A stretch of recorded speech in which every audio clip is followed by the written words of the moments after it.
Assalamualaikum warahmatullahi wabarakatuh. Alhamdulilladzi ba'atha nabiyana Muhammad sallallahu alaihi wasallam bi kamilati syariati wa khalisid din. Asyhadu an la ilaha illallah al-malikul haqqul mubin wa asyhadu anna Muhammadan abduhu wa rasuluhu al-mab'utsu lil alamin. Amma ba'du, alhamdulillah segala puji dan syukur marilah kita panjatkan kepada Allah Subhanahu wa taala, salat dan salam semoga senantiasa tercurah limpahkan kepada junjungan kita Nabi besar Muhammad sallallahu alaihi wasallam.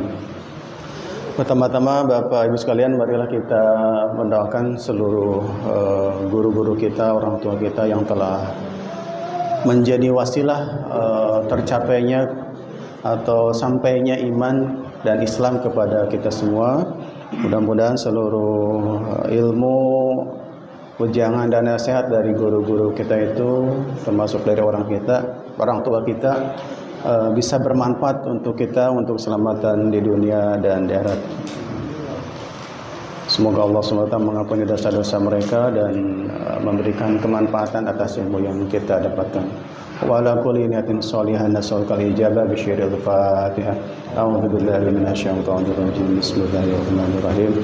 Alhamdulillahirabbil alamin arrahmanir rahim maliki yaumiddin. Iyyaka na'budu wa iyyaka nasta'in. Ihdinas siratal mustaqim. Siratal ladzina an'amta 'alaihim ghairil maghdubi 'alaihim waladdallin. Baik Bapak Ibu sekalian, pertama-tama saya ucapkan terima kasih kepada para penasehat, para sesepuh DKM maupun paguyuban, juga Bapak Ibu jamaah serta ibu-ibu atau bapak-bapak yang bertugas sebagai tim penyedia konsumsi pada hari ini. Mudah-mudahan apa yang Bapak Ibu keluarkan menjadi wasilah keberkahan buat keluarga semua. Amin ya Allah ya Rabbal alamin. Baik Bapak Ibu sekalian, kenapa tiba-tiba terbersit dalam benak saya muncul tema seperti ini? Karena ya kita itu kan tidak akan berbicara di luar konteks kehidupan kita Pak Hadi ya. Kita akan bersentuhan dengan masyarakat, dengan keluarga, dengan lingkungan kita yang memang berkaitan dengan tema seperti ini. Misalnya saya sering perhatikan banyak di antara kita itu yang kalau melaksanakan ibadah puasa, mungkin karena merasakan nikmatnya berbuka puasa, nikmatnya sholat taraweh bareng, tadarus, ibadah puasanya rajin Bu, Pak ya, rajin mereka itu. Tetapi giliran melaksanakan sholat fardu yang keseharian, masih banyak yang bolong-bolong, misalnya karena kelelahan, kecapean, malas dan lain sebagainya. Nah ini adalah masalah yang harus kita benahi Bapak Ibu di dalam keluarga kita, di lingkungan kita, termasuk di lingkungan DKM gitu ya. Karena ini adalah suatu hal yang kurang tepat, bahkan ya tidak tepat, karena justru puasa itu wajib, sholat juga wajib, kan adalah rukun Islam. Oleh karena itu mari kita perhatikan, kita telah kembali bagaimana cara berislam kita. Jangan cara berislam itu pakai gaya kita, tetapi harus menuruti panduan dari Allah Subhanahu wa taala. Ada juga itu masalah pertama. Jadi masih ikut tuker-tuker ya. Jadi mana kewajiban yang enak, mana kewajiban yang tidak enak gitu. Jadi masih tebang pilih, padahal kalau kewajiban tidak tebang pilih, harus dilaksanakan semua. Yang kedua adalah saya perhatikan Bapak Ibu ya, di antara kita semua ya di antara kita semua termasuk di keluarga saya, di lingkungan kita, ada yang kesehariannya itu dia sering mengeluh dengan kesulitan rezeki ya, kesulitan rezeki, bebannya hidup, tapi giliran Allah Subhanahu wa taala memanggil lewat alunan azan, dia itu cuek-cuek saja. Nah ini juga saya bingung. Orang ini nyari apa? Orang ini nyari apa dalam hidup gitu. Nah berarti ada yang salah. Mohon maaf ya, misalnya kita lihat, saya tidak maksud mendiskreditkan, tetapi di lingkungan perjalanan kita kalau bawa motor gitu ya, ada yang maaf ya, ada yang dagang, ada yang mohon maaf, ada yang bawa motor sebagai ojek atau sebagai penjual asongan, sebagai maaf tukang beca dan lain sebagainya. Giliran Allah Subhanahu wa taala memanggil lewat alunan azan zuhur, azan asar ya cuek-cuek saja, padahal di KTP-nya Islam. Nah ini juga saya bingung. Apa yang dicarinya gitu, apa yang dicarinya. Padahal kita memahami bahwa Rezeki yang sedikit misalnya waktu kita dapatkan dengan pekerjaan-pekerjaan kita yang biasa tersebut ya. Mohon maaf ya saya tidak memmaksud mendiskreditkan, tetapi ini memang gambaran di masyarakat seperti itu. Kalau kita misalnya memenuhi panggilan Allah dengan sholat 5 waktu, saya yakin rezeki yang didapatkannya itu akan menjadi berkah. Bapak Ibu, waktu perjalanan saya waktu sering naik mobil umum gitu ya. Nah ini manfaatnya Pak Hadi ya, kalau kita sering naik mobil umum atau naik Grab, naik taksi itu kita ngobrol dengan supirnya. Beliau itu supir taksi. Kalau dulu saya dapat cerita dari Pak DPR, supir taksi tahun 80-90 itu jaya Pak ya. Jaya-jayanya gitu ya. Belakangan ketika taksi ini harus bersaing dengan taksi online, ya, penurunan berkurang. Tapi saya menemukan seorang bapak dengan wajah yang bersinar dan dengan penuh kepedean, dia bicara gini, Pak kerja di mana? Saya di UIN. Oh, anak saya alhamdulillah Pak diterima di Fakultas Kedokteran Unpad. Dengan pedenya dia mengatakan seperti itu. Setelah tahun ini akan lulus dan tahun ini dia diajak dosennya untuk melanjutkan kuliah di luar negeri. Subhanallah ya. Supaya saya jarang sekali saya mendengar cerita bagaimana seorang mohon maaf ya sekali lagi tidak mendiskreditkan, tapi begitu luar biasanya beliau. Saya juga belum mampu menyekolahkan anak kuliah di Fakultas Kedokteran Pak Adi, karena untuk UIN Jakarta saja yang saya tahu SPP-nya per semester itu Pak Endar 40 juta 40 juta belum uang pangkang yang saya tahu ya di UIN Jakarta. Nggak tahu kalau di swasta ini si bapak luar biasa gitu, dengan penuh wajah berseri-seri, dengan penuh rasa ya syukur ya, menunjukkan kalau dia berhasil. Nah ini menunjukkan bahwa mohon maaf dalam tanda kutip rezeki yang sedikit dalam bayangan kita gitu ya, itu bisa menjadi sumber keberkahan yang kita tidak tahu, yang kita tidak tahu seperti apa. Nah ngomong-ngomong si bapak ini cerita kalau anak ini dapat beasiswa gitu. Nah berarti kan zaman sekarang kalau kuliah itu nggak punya duit, cari beasiswa gitu kan, cari beasiswa dan sebagainya. Jadi banyak alternatif sepanjang Allah memberikan jalan. Oleh karena itu seperti nanti yang akan saya bahas di depan, maka beribadahlah kita semampu kita, utamakan yang pokok-pokok, yang wajib pertama dulu, baru yang sunnah-sunnah. Nah setelah itu urusan rezeki kita maksimal berusaha, dan bapat besar atau kecilnya itu urusan Allah Subhanahu wa ta'ala. Jadi dibalik Pak, kewajiban kepada Allah dulu, kerjakan kewajiban-kewajiban kita kepada manusia dalam bentuk pekerjaan. Jangan dibalik kalau kita kan ini dulu pekerjaan dulu, semua masalah pekerjaan. Nah sholatnya kita bawahkan. Nah itu yang kemudian itu mengingatkan diri saya sendiri untuk memperbaiki diri saya dan keluarga di sekitar. Itu saja ya. Dan ya tidak akan jauh-jauh kan, kita mulai dari diri sendiri kemudian keluarga. Nah hari ini coba kita akan bahas masalah-masalah itu. Nah perumpamaan sholat dalam dunia kerja Bapak Ibu seperti ini ya. Kalau kita diterima bekerja di sebuah perusahaan, ada yang ingat kayak gini nggak? Atau langsung suruh kerja? Kita ini kan pasti ketemu pimpinan, diterangkan hak dan kewajiban kita kan, dapat kontrak kerja. Ya, di depan direktur, manajer atau pemilik perusahaan, kita menandatangani sebuah kontrak yang isinya adalah daftar kewajiban kita dan hak apa yang akan kita peroleh, gitu kan? Masih ingat ya? Ingat. Pak Ahmed nanti ya, gitu kan, tanda tangan Pak Ahmed, ingat? Kewajiban Anda adalah melaksanakan ini, dan tiap bulan Anda akan memperoleh ini, tunjangan ini, itu kan? Nah, bila diumpamakan kita juga seperti itu ketika dulu zaman kelahiran, zaman kita mau lahir ke bumi, cuman banyak diantara kita memang jadi lupa gitu ya. Begitu juga manusia telah menyetujui kontrak dengan Allah Subhanahu wa taala untuk menyembah Allah Subhanahu wa taala dan berbuat kebaikan sebagai hak manusia. Allah akan menjamin rezeki manusia. Jadi kita dalam kontrak dengan Allah itu, akuilah aku sebagai Allah, berbuat kebaikan, dan nanti aku akan menjamin rezeki kalian. Kurang lebih gitu kontrak kita dengan Allah Subhanahu wa taala. Tapi pas saya nggak ingat, nanti dijelasin. Nah, ini isi perjanjian kita dengan Allah Subhanahu wa taala. Bismillahirrahmanirrahim. Wa id akhadha rabbuka min bani Adam min zuhurihim dzurriyyatahum wa asyhaduhum ala anfusihim alastu bi rabbikum qalu bala syahidna an taqulu yaumal qiyamah inna kunna an hadza ghafilin. Nah ini janji kita dengan Allah itu Bapak Ibu.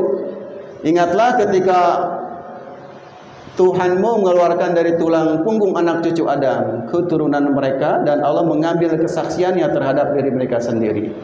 Allah itu bertanya kepada kita, bukankah aku ini Tuhanmu? Kemudian kita semua menjawab, betul, engkau adalah Tuhan kami. Kami bersaksi ya, kami melakukannya agar pada hari kiamat kami tidak mengatakan sesungguhnya kami lengah terhadap hal lain.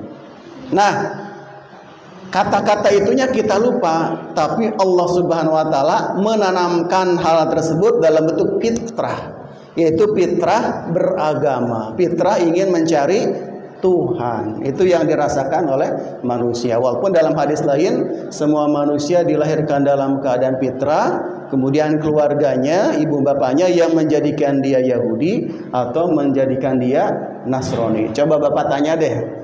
Saya sering sama istri saya sekarang lagi sering lihat diskusi-diskusi lintas agama itu. Jadi dalam diskusi-diskusi itu mereka mengakui bahwa oh iya ya, kenapa agama saya begini? Nah itu dia sering bertanya begitu gitu. Tetapi kemudian masalah-masalah di sekitarnya, masalah jabatannya, masalah egonya yang kemudian menghalangi dia untuk menerima agama yang tauhid. Bahkan dalam ajaran-ajaran ketuhanan setiap agama itu saya perhatikan Pak Endar ya, asalnya itu tauhid semua. Cuman ya di perjalanan pemuka-pemuka agama mereka mulai ada tambahan-tambahan. Saya tidak berani bicara ini karena direkam YouTube. Silahkan cari sendiri ya, bagaimana agama-agama lain itu pada awalnya basically itunya adalah tauhid, cuman ada embel-embel tambahan oleh para pemuka-pemuka agama yang sebenar, yang belakangan ini gitu ya. Jadi ini janji kita dengan Allah Subhanahu wa taala, dan ini dijelaskan berikutnya.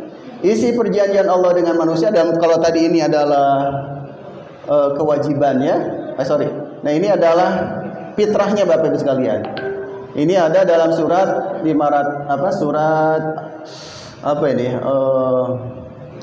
ayat 30, saya lupa suratnya ini, saya potong dari Quran online. Nah ini Bapak Ibu saya sampaikan, ada aplikasi bagus Bapak Ibu ya di website kita ini. Ibu masuk Quran online tapi versi Kemenak Pak Hadi. Nah itu ada ayat-ayat yang dijelaskan tafsirnya. Karena perlu saya sampaikan, agama sebelah itu Pak Heru nih lagi sering diskusi di YouTube dengan lawan debat. Nah itu Bapak-bapak Ibu, nanti jangan kaget kalau ada umat sebelah itu yang sering ngutip ayat Al-Quran dan menyelewengkan maknanya. Alhamdulillah Kemendag sekarang menyediakan namanya Quran online. Silakan dicek nanti ya. Di situ alhamdulillah lengkap dengan tafsirnya di belakang itu. Contoh yang mereka serang itu adalah, kalau Pak Heru tahu kali ya, yaitu adalah kita sering diserang oleh mereka adalah katanya bahwa Isa yang dimaksud dalam Al-Quran, mungkin Bapak Ibu baru tahu ya, Isa yang dimaksud dalam Al-Quran menurut versi mereka itu bukan Isa atau Yesus mereka. Ya, itu dalam surat Maryam berapa saya lupa ya, 35 atau 39, dicek. Karena di situ ada kata Ukhta Harun. Jadi menurut mereka berarti itu Maryam yang dimaksud ibu Isa itu adalah zamannya Nabi Musa karena saudaranya Harun. Nah, setelah dicek di dalam tafsir, ternyata hal itu juga pernah ditanyakan kepada sahabat Nabi ketika datang ke Hajran. Kemudian bila beliau menjawab, ketika mengadukan ke Nabi, ternyata Ukhta Harun itu adalah kebiasaan orang-orang Yahudi, suka menyebut orang-orang soleh di antara mereka dan mengaitkannya dengan umat-umat zaman mereka waktu itu. Jadi Harun zaman Nabi Musa dengan kedatangan Nabi Isa itu kan kalau nggak salah 1000 tahun bedanya. Berarti kata mereka ini bukan Harunnya Harunnya Nabi Musa dong. Berarti Maryam yang dimaksud adalah Maryam zaman Nabi Musa, bukan ibunya Yesus gitu kan. Oh, jadi kesebut ya. Gitu. Ternyata ditafsirkan dalam Quran online tersebut ya, bahwa kebiasaan kata Nabi itu ada hadisnya, sahih hadisnya. Kata Nabi, tanyakan kepada mereka, bukankah kebiasaan para pembesar mereka suka mengkait-kaitkan orang sekarang dengan para orang-orang soleh di zaman dahulu. Nah, jadi keturunan Harun maksudnya, bukan saudara Harun. Saya dipahami nggak maksud saya? Nah, itu ya, itu yang mereka serang. Kalau kita tidak punya tafsirnya, bahaya, bisa kita kepelintir oleh mereka ya. Sering. Makanya Bapak Ibu, ini saya amanat sekali dalam hati saya ini kepada Bapak Ibu, media sosial yang namanya HP itu, Masya Allah, jangan hanya dilihatin TikTokan untuk hal-hal yang sepele. HP yang kita punya itu subhanallah luar biasa. Kalau kita buka satu media konten dakwah, maka biasanya namanya ada logika dalam komputer itu adalah algoritma, akan muncul konten agama yang lain. Tapi kalau yang kita buka artis K-pop, ya datang lagi terus K-pop, susah. Tobatnya itu adalah harus berganti dulu kepada media-media dakwah. Insya Allah gitu. Nah ini karena saya dan Pak Asep sering ngelola shot gitu ya. Jadi diam-diam terinspirasi gitu. Terinspirasi. Bukannya apa-apa, tapi ya kita harus menyesuaikan itu ya. Alhamdulillah gitu ya. Banyak, ternyata luar biasa itu. Banyak konten-konten dakwah yang bagus-bagus dan kita baru tahu gitu. Nah gitu ya caranya Bapak Ibu, kita maksimalkan. Sekali-kali hiburan lah, lihat mancing, lihat film, nggak apa-apa, tapi yang maksimalnya kita maksimalkan untuk lihat konten-konten yang positif.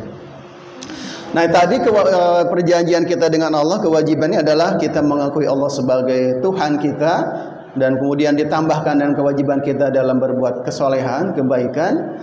Nah tetapi di sisi yang lain Allah juga memenuhi kewajibannya kepada kita, yaitu memberikan hak kita dalam bentuk memberikan rezeki. Ini bunyinya Bismillahirrahmanirrahim, surah Hud ayat 6. Wa ma min dabbatin fil ardi illa 'alallahi rizquha wa ya'lamu ma mustaqarraha wa mustawda'aha kullu fi kitabin mubin ya. Kullu fi kitabin mubin. Artinya, dan tidak ada suatu binatang melata pun di bumi melainkan Allah lah yang memberi rezekinya, dan Dia mengetahui tempat berdiam binatang itu dan tempat penyimpanannya. Semua tertulis dalam kitab yang nyata. Nah, luar biasa ya. Jadi Allah meminta kita mengakuinya sebagai Tuhannya, dalam satu sisi lain Allah menjamin rezeki kita semua. Sudah dijamin Bapak Ibu sekalian gitu ya. Tinggal gerak sedikit gitu ya. Nah selanjutnya, memenuhi kewajiban atau perjanjian atau kontrak dengan Allah adalah dengan sholat. Yang paling basic, yang paling dasar memenuhi kontrak itu adalah dengan sholat. Jadi kalau kita sudah tekan kontrak dengan Allah, aku berikan rezekimu, kamu ibadah kepadaku, kan kurang lebih seperti itu.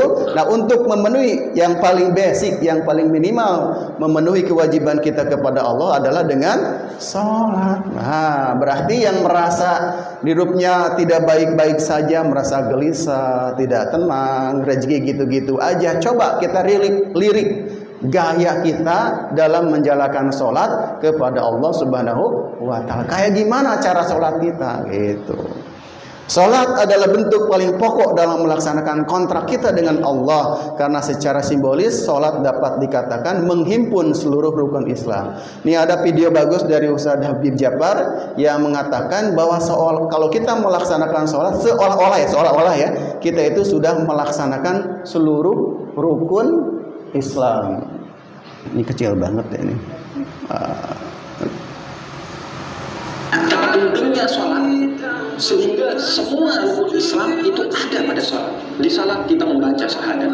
Di sholat kita berzakat, menzakatkan waktu kita yang seharusnya digunakan untuk hal lain, kita gunakan untuk sholat. Di sholat juga kita berpuasa, karena dalam sholat dilarang makan dan minum. Di sholat juga kita berhaji karena sama-sama menghadap ke Ka'bah. Nah inilah signifikansi sholat. Kalau kita tahu, kita tidak akan bermalas-malasan. Secara batin, sholat itu adalah jarak terdekat kita dengan Allah Subhanahu wa Ta'ala, yaitu dalam sujud. Kata Nabi, adalah jarak terdekat kita dengan Allah. Kemudian juga secara batin, sholat itu adalah momen di mana kita bisa menenangkan batin kita. Karena sholat itu adalah pertemuan kita dengan Allah Subhanahu wa Ta'ala. Mi'rajul mu'min, mi'rajnya seorang mukmin itu dalam sholat. Nah, jelas ya Bapak Ibu, kenapa seolah-olah dikatakan sholat itu adalah menghimpun seluruh rukun Islam? Karena di situ ada syahadat, sholatnya udah pasti. Di situ juga ada zakat waktu, di situ juga ada puasa, dan di situ juga ada haji karena kita menghadap kiblat. Nah, makanya ada orang-orang dikatakan bahwa sholat itu adalah mi'rajul mu'minin, yaitu mi'rajnya orang-orang mukmin. Nah, coba dengan cara ini apakah kita masih mau mengabaikan sholat? Masya Allah. Kita main insya Allah ini jamaah tadi udah sholat ya. Cuman maksudnya kita cek keluarga kita cek lingkungan kita, maksudnya orang-orang terdekat dulu. Apakah kita masih di antara kita masih ada yang mengabaikan sholat? Gitu ya, Masya Allah. Nah, pentingnya sholat. Pertama yang ingin kita coba sampaikan ya untuk diri kita sendiri adalah, pertama sering kita dengar bahwa sholat itu adalah mana di kelat yang tengah ya, inna sholata tanha anil fahsya'i wal munkar. Sesungguhnya sholat itu adalah mencegah perbuatan keji dan mungkar. Ini adalah hikmah sholat yang sering kita dengar. Nah, yang kita lupakan itu adalah ada hadis yang berbunyi seperti ini. Kalau ini sering kita dengar dan kadang-kadang kita mengapa, nanti ada pertanyaan mengapa ya. Nah, ini adalah sholat dapat memperbaiki amal kehidupan manusia. Nah, ini yang sering kita lupakan. Kalau kita renungkan kaget kita pasti ya. Hal yang pertama dihisab pada seorang hamba di hari kiamat adalah sholat. Ya, jika sholatnya baik, maka baiklah seluruh amalnya. Sedangkan jika sholatnya buruk, maka buruklah seluruh amalnya. Ada yang paham kira-kira maksudnya? Jadi Bapak Ibu, kalau kita sholatnya gaya sholatnya maksimal, bukan gaya, kebiasaan sholatnya bagus, khusyuk, memperhatikan rukun, syarat sah dan lain sebagainya, diperhatikan qobliyah ba'diyahnya, ditutupi dengan sholat sunat-sunat yang lain, ya, dan dia mendapatkan keberkahan, mendapatkan petunjuk, mendapatkan kedekatan dengan Allah Subhanahu wa taala, maka insya Allah pekerjaannya misalnya di kantor, urusan-urusan di dalam rumah tangganya, dan urusan-urusan dengan tetangganya itu pelan-pelan akan berhasil. Sehingga cukup kata Gusti Allah nanti ketika dihisab, mana sholatnya dicek. Wah, ini sholatnya banyak mengakhirkan waktu, banyak dikodok, banyak kebablasan ketiduran. Wah, kemudian najisnya nggak diperhatikan. Udah, ceret kata Gusti Allah, ini indikator amal yang lain jelek. Sudah ditutupin. Kurang lebih seperti itu. Bisa dipahami ya? Nah, oleh karena itu, kalau kita memperhatikan sholatnya udah bagus, rukunnya udah dipenuhi, syarat sah sholatnya dipenuhi, awal waktunya oke, berjamaahnya bagus, kemudian timbul ketenangan setelah sholat, ada kedamaian, kemudian dia berbuat kebaikan setelah sholat. Nah, kemungkinan besar kata Allah lewat ini, maka amal-amal yang lainnya juga akan bagus, gitu ya. Nah, itu kita balik berarti rasionya selama ini. Jadi kita selalu fokus pada yang lain, sholatnya diabaikan. Nah, sekarang sholatnya dulu yang kemudian kita fokuskan, agar amal-amal kita yang lain juga turut menjadi baik, termasuk rezekinya akan menjadi baik, gitu ya. Nah, ini manfaat sholat mencegah perbuatan keji dan mungkar, menyebabkan datangnya kebaikan dalam hidup. Pertanyaan besarnya ini kan yang sering kita tanyakan.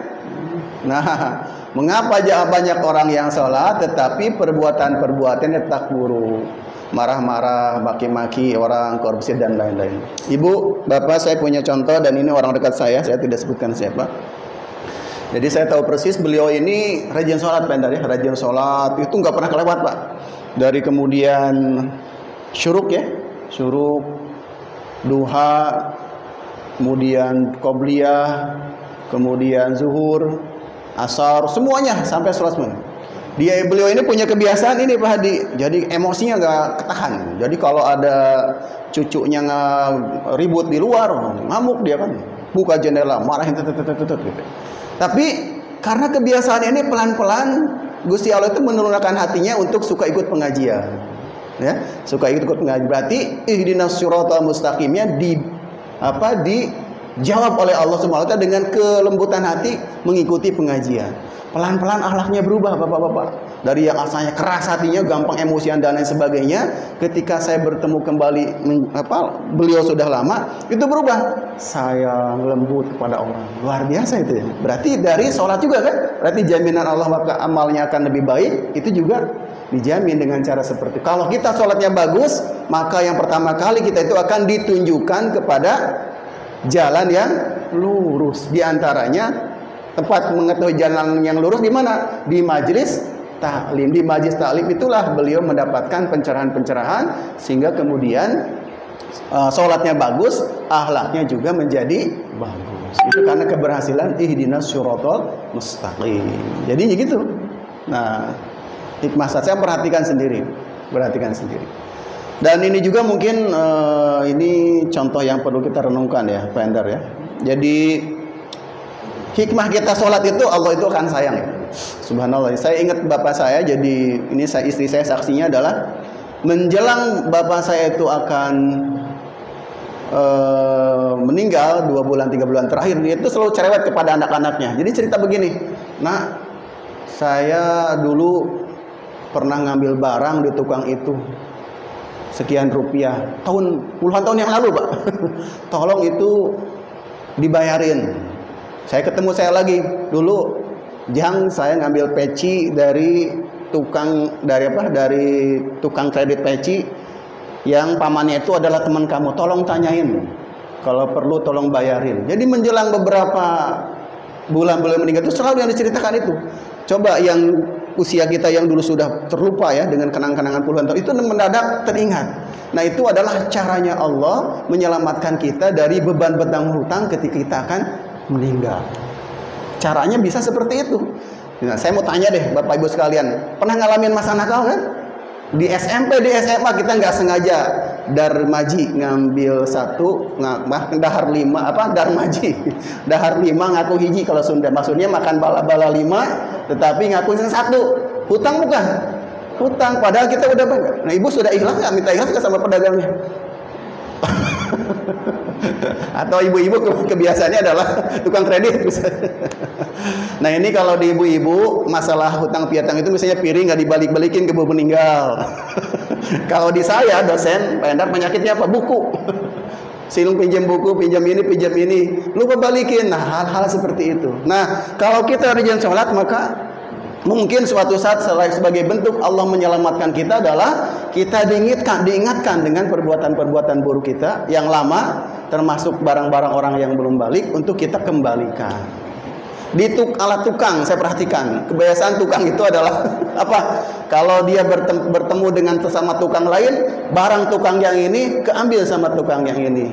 Gitu kan? Termasuk barang masjid ke bawah misalnya sama tukang. Nah itu sering terjadi hal-hal seperti itu, dan ini harus kita luruskan pelan-pelan ya. Nah ini harus kita akui, itu masa lalu kita itu zaman lagi masa kurang paham ya, ketika di pesantren kita nginjam duit gak dibalikin, termasuk kalau biasanya kalau di sama teman itu ada 50 dulu nggak, aku mau beli rokok, lupa aja besok, nah gitu. Sering. Nah kita harus membereskan hal-hal ini dulu ya, supaya nanti ketika kita menghadap Allah Subhanahu Wa Taala itu kita dalam keadaan bersih. Nah caranya adalah dengan ya sholat ini, mudah-mudahan kita ihdinas siratal mustaqim, ditunjukkan jalan yang lurusnya, dan caranya adalah keselamatan itu ya. Insyaallah ya, mudah-mudahan. Ada pertanyaan yang kedua, sudah rajin sholat tetapi rezekinya masih sulit. Nah ini pernah ditanyakan kepada UAS misalnya. Ternyata ya kita bahas nanti, apa yang dimaksud rezeki itu ternyata banyak. Tidak harus selalu banyak duit, tetapi keselamatan yang lain juga itu adalah rezeki. Nah jawabannya kenapa hal itu masih terjadi? Karena sholat kita belum baik. Kalau sholat kita baik, maka insya Allah kehidupan kita juga akan mengikuti baik. Kalau sholat kita kurang baik, ya gitu-gitu aja hidup kita itu nggak ada peningkatan. Oleh karena itu juga berikutnya adalah perbaiki kewajiban kita dengan Allah, juga perbaiki hubungan kita dengan sesama manusia. Ini hidup yang baik Bapak Ibu. Harta sedikit tapi berkah. Seperti supir taksi yang diceritakan tadi ya. Harta banyak tidak berkah, anak nakal, pasangan tidak setia. Kita ingat kan dengan para pejabat-pejabat yang ujung-ujungnya di penjara itu ya. Punya hutang tapi selalu terbayar kita semua kan? Alhamdulillah untuk BTN selalu ada tadi ya. Ada, alhamdulillah. Dicintai keluarga, nah ini subhanallah Bapak Ibu, ini juga rezeki yang tak terhingga. Kalau kita diterima oleh keluarga kita, dicintai, punya banyak teman, punya kolega, ini rezeki, bener kan? Rezeki. Tidak disukai keluarga, teman dan kolega, bahaya. Kehadirannya selalu dirindukan orang. Nah kita tanya, kira-kira kalau ada sebuah kumpulan orang banyak, kita kenal semua dengan orang itu, datang kita, orang-orang itu merasa nyaman atau merasa tidak nyaman dengan kehadiran kita? Cek coba. Kalau kehadiran kita selalu dirindukan orang, maka alhamdulillah. Ustadz Endar ini dirindukan orang setiap malam Jumat. Setiap malam Jumat, karena yang nggak mimpin yang mimpin. Alhamdulillah itu ya, gitu.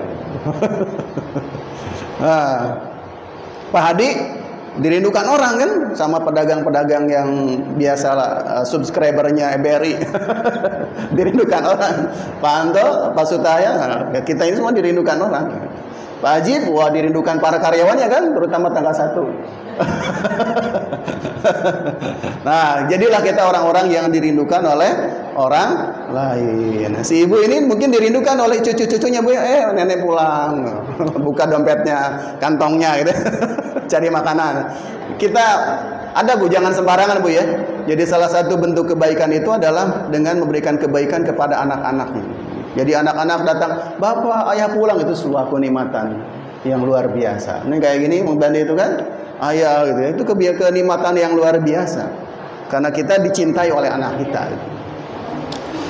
Nah, cara memperbaiki sholat, kita percepat ya. Cara memperbaiki sholat, mari kita mulai perbaiki ya.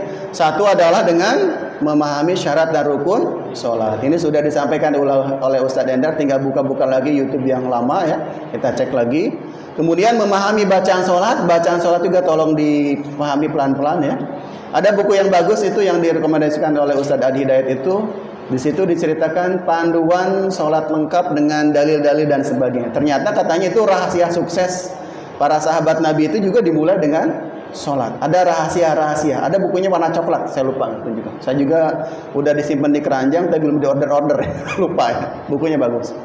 Meningkatkan kehusuan sholat, mengawalkan waktu sholat, sholat berjamaah, dan menambahkan sholat sunnah. Ini cara kita memperbaiki sholat.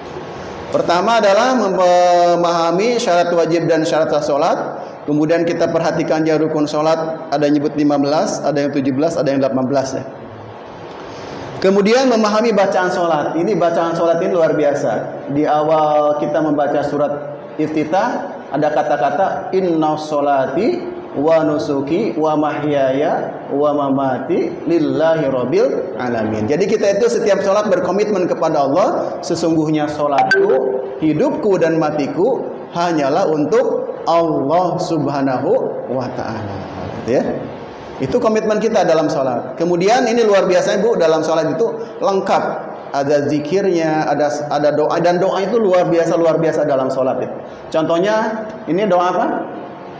Di antara dua sujud ya, Rabbi gifirli warhamni wazburni warfa'ni warjukni wahdini wa'afini wa'fu anni. Ya Allah, ampunilah aku. Pertama ampunan. Rahmatilah aku, sayangilah aku. Kalau Allah sayang apa bentuknya? Dikasih rezeki, dikasih kesehatan gitu kan? Kemudian perbaikanlah keadaanku. Kalau kita dalam keadaan dibebani dengan berbagai masalah, ada masalah anak, ada masalah ini, kita diperbaiki keadaan kita itu. Tinggikan derajatku, subhanallah, ditinggikan derajat kita. Jadi orang yang sholat beda dengan yang tidak sholat. Karena orang yang sholat itu ditinggikan derajatnya. Berilah rezeki dan petunjuk untukku. Kurang lengkap apa coba bacaan-bacaan sholat itu. Jadi intinya dengan sholat itu semua kita lakukan, doa-doa yang terbaik itu kita sampaikan kepada Allah subhanahu wa ta'ala. Kemudian khusyuk dalam sholat. Nah ini juga luar biasa tuh.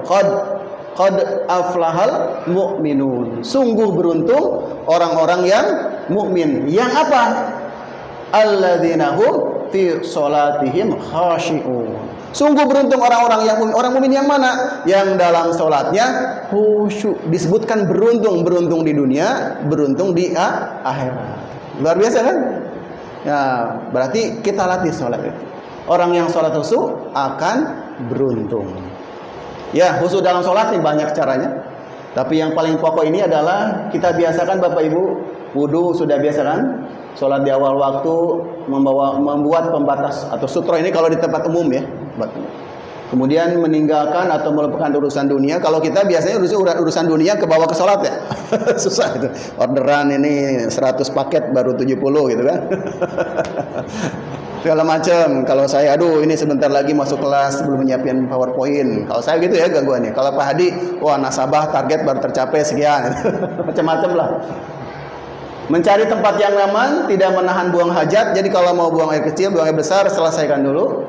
Tidak tergesa-gesa, menganggap sholat terakhir. Nah, menganggap sholat terakhir, kemudian pandang ke arah sujud. Dan ini yang jarang kita lakukan adalah memperbanyak istighfar sebelum sholat. Nah ini kalau kita biasakan istighfar beberapa kali sebelum sholat itu biasanya ketenangannya beda ya. Kemudian menghadirkan rasa takut kepada Allah dan merasa dilihat oleh Allah Subhanahu wa taala. Kemudian biasakan juga sholat di awal waktu. Dulu Rasul pernah ditanya, amalan apakah yang paling afdol? Beliau menjawab, sholat di awal waktu. Tapi ini catatan Bapak Ibu, jangan komplain. Ternyata dalam beberapa kasus itu ada beberapa sholat yang boleh diakhirkan. Sholat apa? Nah, sholat yang boleh diakhirkan itu adalah sholat isya, dengan catatan misalnya mau mengumpulkannya dengan sholat tahajud, baik sendirian atau berjamaah. Cuman ini jangan sok-sokan deh. Pulang jam 9 capek, oh nanti sholatnya dengan tahajud disatuin. Ternyata udah bangunnya 5:30. Jadi karena mengamalkan ini, Pak Endar dulu waktu saya SMA, guru saya yang juga paman saya itu, kami terbiasa waktu itu sholat isyanya di subuh jam 3 dan digabung dengan tahajud. Cuman ya gitu resikonya, pernah sekali-kali bablas. Pernah sekali bablas. Makanya kalau kita yang nggak punya kebiasaan, jangan berani coba ya. Atau mungkin sholat isya diharikan itu karena ada taklim pengajian. Mungkin ini karena ada beberapa pendapat. Pak Endar silakan cek di Rumah Eso. Rumah Eso itu kan terkenal ketat biasanya ya. Tapi ini dia ada yang gini.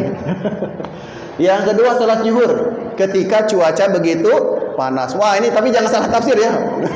Kemarin pengajian, oh cuaca panas banget, akhirin. Jangan.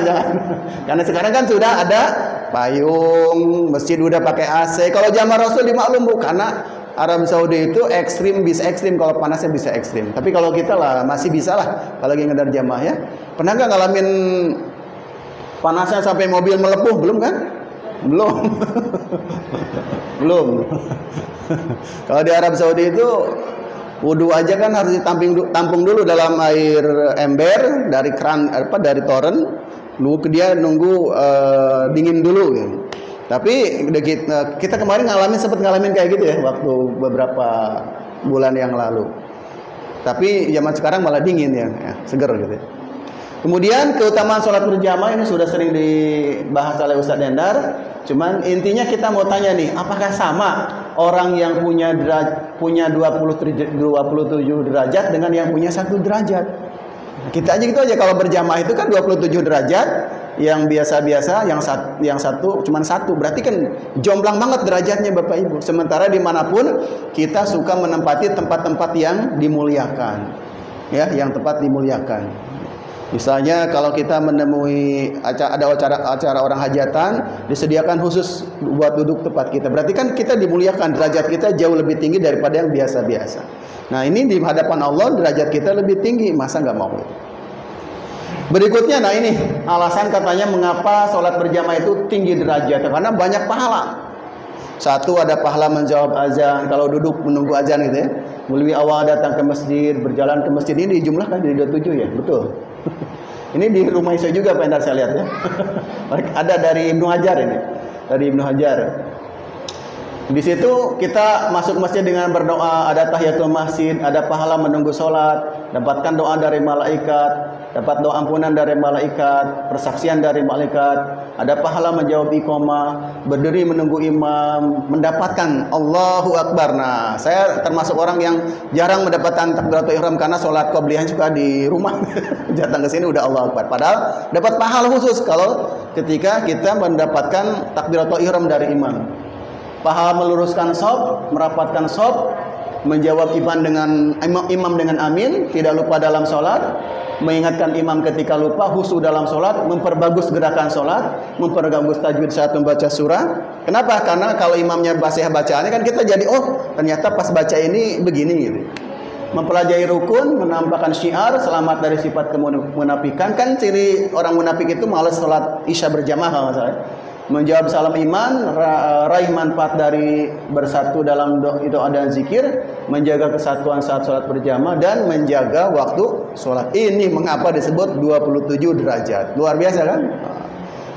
Apalagi kalau Allah misalnya memberikan pahalanya itu tidak hanya di akhirat, tapi dunia juga misalnya dikasih. Nah, luar biasa.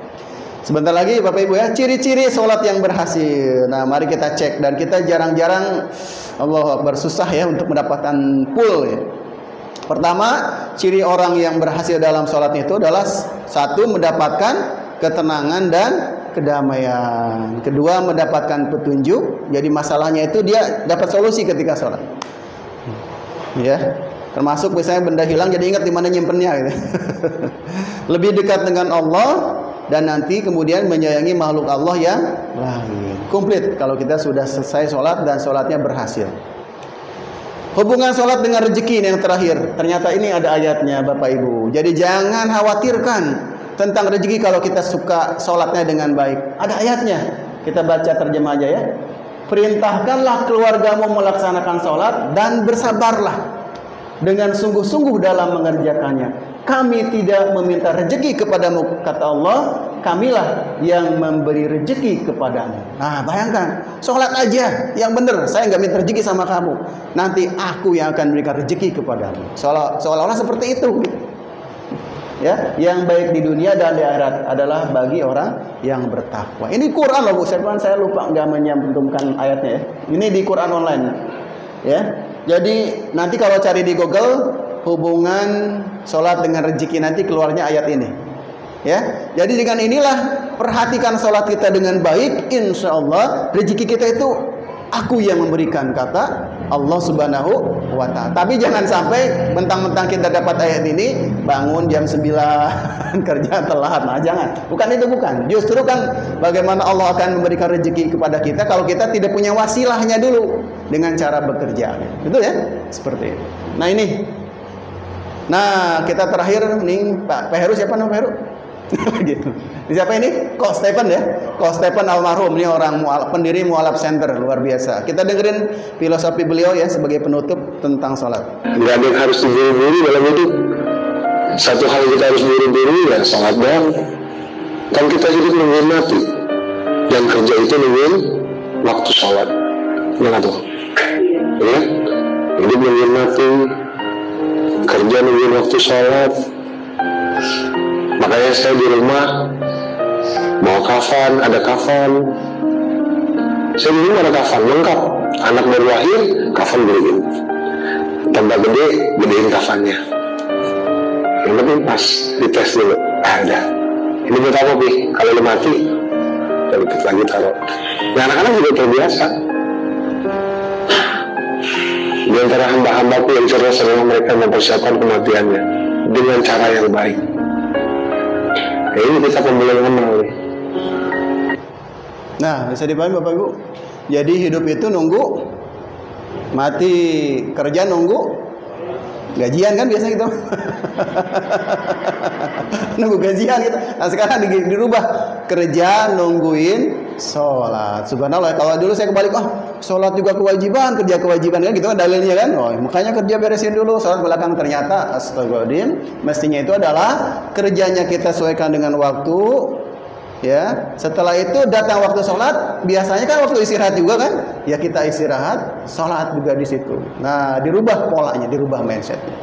Ada ini perusahaan mana ya Pak Hadi? Saya pernah lihat ada perusahaan yang direkturnya itu seorang muslim yang baik, dia itu mewajibkan seluruh karyawan itu istirahat ketika waktu sholat tiba. Bahkan beliau sampai rugi ratusan juta katanya. Tetapi bagi beliau tidak, dia tetap melaksanakan sholat. Saya lupa nama pengusaha, tapi pernah viral di detik.com tuh ya.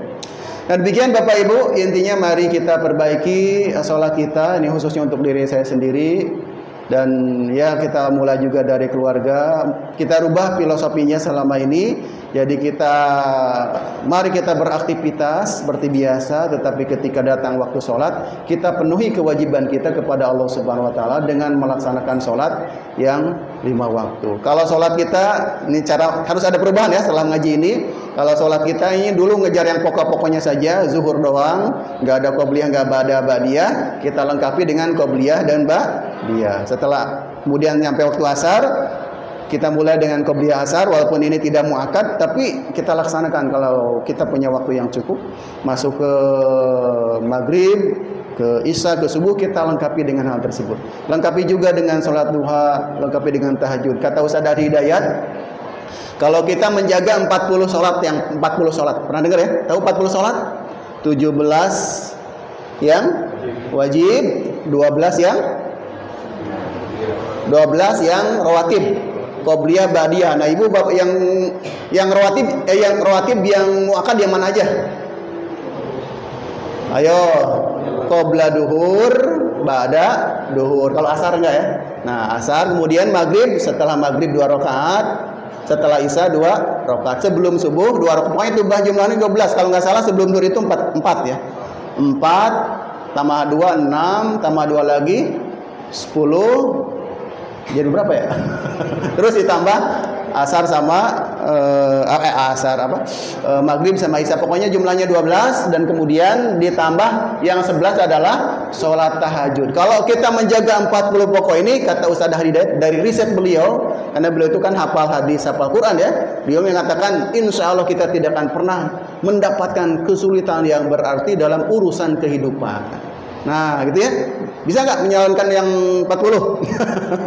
Yang pokoknya dulu, kalau enggak ya ba'diyah dulu, kalau tahajud sekeburunya. Karena kalau 11 rakaat kesian. Pelan-pelan lah, nanti kalau kita udah santai bisa 11 rakaat. Nah, ini kaitan dengan 11 rakaat ini saya ngobrol dengan Pak Endar, Bapak Ibu, gimana setuju gak kalau sekali-kali masjid kita ini di penghujung bulan, di malam minggu kita melaksanakan sholat Qiyamul Lail berjamaah sekali-kali, melatih kita misalnya bangun 2:30 tuh di malam minggu berapa kita, walaupun sholat sunat itu bagusnya sendiri ya, tetapi ini dalam konteks memberikan latihan kepada kita. Nantilah kita usahakan program ini berjalan mungkin sebulan sekali, kita latihan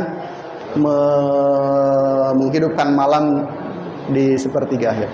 Demikian Bapak Ibu, mohon maaf lewat 8 menit ya dari waktu subuh. Demikian, apabila ada kesalahan saya mohon maaf, dan intinya saya tidak akan membicarakan orang lain. Apa yang saya sampaikan itu adalah untuk diri saya dan keluarga saya ya. Dan apabila Bapak Ibu mendapatkan pesan atau mendapatkan sedikit gambaran dari apa yang saya sampaikan, mudah-mudahan juga bisa melaksanakan dengan baik. Demikian Pak Hadi, billahi taufiq wal hidayah. Wassalamualaikum warahmatullahi wabarakatuh. Waalaikumsalam warahmatullahi wabarakatuh.